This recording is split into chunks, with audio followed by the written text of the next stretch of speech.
Now, here's the story guy again, and I'm ready to go on with the story of Hola, which is actually Teresa in disguise as a young man from the Aspen race, a group of people very similar to the Sorais, but not quite the same.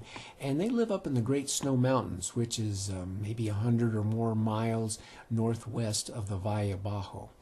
And Blue Lizard, a real slick Sorai businessman, is ready to make a deal to supply Hola with his request for 5 slaves. And of course, that would be from the people down in the Valle, this various clans and so on. And so now we pick up where they're going to entertain Hola on the first evening that he's arrived at the Sorai village. Evening brought relief from the heat of the late summer afternoon. Just as Teresa was getting hungry, Blue Lizard and his 2 companions came to take their guests to the dances. They approached the oval dancing ground situated between the edge of the cliffs on the east side of the village. Blue Lizard spoke.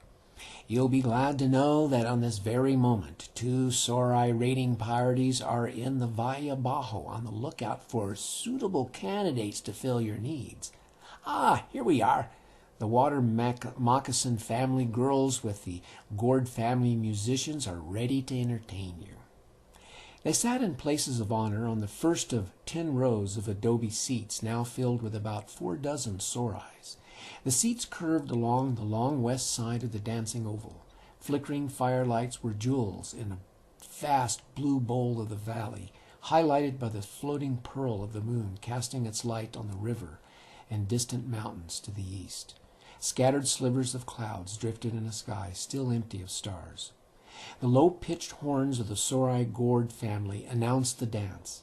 As the rattles and drums began a rhythmic beat and members of the audience began to shake their bells in tempo, 12 dancers slowly entered the oval, gently patting the hard dirt with their moccasins. They moved 2 steps forward, 2 steps sideways, one way, then the other, causing the flowing material of their dresses to lift and twist, then lift, as if weightless. Their tall, thin bodies seemed to accentuate the curving hips and firm swelling breasts the dresses barely concealed. Their long hair flowed with their dresses. Each carried a handheld musical instrument, a gourd rattle, a bell, a tambourine, or a 3-string lyre. As the singers started their high-pitched chant, the dancers added to the rhythm by playing their instruments. Though not the lively New Mexico Spanish folk music Teresa was used to, it did have an alluring Middle Eastern type charm that kept her entranced during the hour of dancing. When the performance was over, the audience stayed and visited with each other and the dancers. One of the dancers came over to Blue Lizard and he introduced her to Hola. "Hola, this is Neonum, my niece. Hola's from the Aspen race of the Great Snow Mountains." Teresa forgot for a moment she was supposed to be a man and inquired about the material of the dancer's dress. "That dress is lovely," she said. "What material?" I'm a trader and always interested in goods such as material. I could sell a great deal of that material if it's available for trade." Neonome was puzzled, but smiled dutifully. "Sorry, but we each weave our own material from the silk of giant spiders' webs we find in the bosques of the Dream River and dye them with plants we have here on the mesa. It's part of our family ritual, so we don't make it for trade." "Oh, I'm sorry. I didn't mean to pry." "No, it's all right. Actually, we could show some of your craftspeople how to make the material for yourselves. There are no secrets in the making. It's how it's decorated and consecrated for dancing once the dress is made that is a family secret." Wanting to change the subject and get away from Blue Lizard, Hola invited Neonome to sit down in an area away from the crowd. "Please, let's sit down. You must have many families even for such a small village. My Aspen race has 3 villages, and each village has 5 families." "We also have 5. My intended mate is with a warrior family. If he is not with the raiding parties out to find your slaves, then he may be assisting in a ritual with the worker and the priestly families tonight." "Tonight? How odd to be having a worship ritual while your family's dancing." "Was this all for me tonight?" "We do 2 dances each week. We simply added another to our dance cycle for this moon. Tonight, being a full moon, turned out to be a good time for the hunting dance. Hunting, huh? I was so taken away by the music and the movement, I didn't pay attention to the story or the meaning. Then we have succeeded. A dance you merely watch for the story means we have not taken you away from everyday thinking. Hola wanted to know more about this mate, especially being a warrior and doing something with the priests. In my village, the warriors don't usually meet with the priests except for a blessing, if they are to defend our people from raiders. And we don't go out raiding other tribes. Is that why you come here to us? You do not raid for your own slaves? Sounds a little like we're lying to ourselves, doesn't it? We just don't believe in taking our near neighbors captive unless it's in battle. Even then, we usually return them if a treaty's been worked out. Teresa was starting to run thin on her knowledge of the Aspen race, since Pia and Pita didn't have much time that morning to share what they knew. So anyway, Hola pressed on, there's a meeting of warriors and priests? It's not so unusual now since we are building our tower. Ah, so that's what that circular structure will be, Teresa said to herself. Now we're getting somewhere. Neonome went on. The adobes it is made from must each be blessed in a special way by the priest, so the warriors and workers each bring a brick to the priest before placing it to build the tower. Neonome suddenly covered her mouth with her right hand, as if she had said too much. Hola wanted to reassure no secrets had been divulged, quickly commented, Yes, we have similar rituals when we're digging new cave dwellings. I suppose that's why we feel comfortable coming to the Sorai. We are kindred people living on cliffs and caves, although your place is much bigger and doesn't need any digging or carving like our own long, narrow villages, which follow the curve of the cliffs. Neonome relaxed a little bit, although she kept her eyes downcast. Do you have towers? Something like them. On the edges of our cliff dwellings, we build 3- or 4-story houses for bigger families. They allow one to see along the mesas as well as down into the canyons below. At that point, Blue Lizard approached. Hola hoped he didn't overhear their comments or the close questioning to which Neonome had been subjected. Many of our people turn in for the night about now. However, as our guests, you are welcome to stay up as long as you like. Perhaps Neonome would like to visit Hola in his quarters? Teresa bristled at the implication. Here was Neonome, no more than 15 or 16 years old, with an intended mate, and she was being offered as entertainment to a trader who appeared 10 or more years older. It was, of course, a bribe for one who could bring more business if he was pleased with his visit.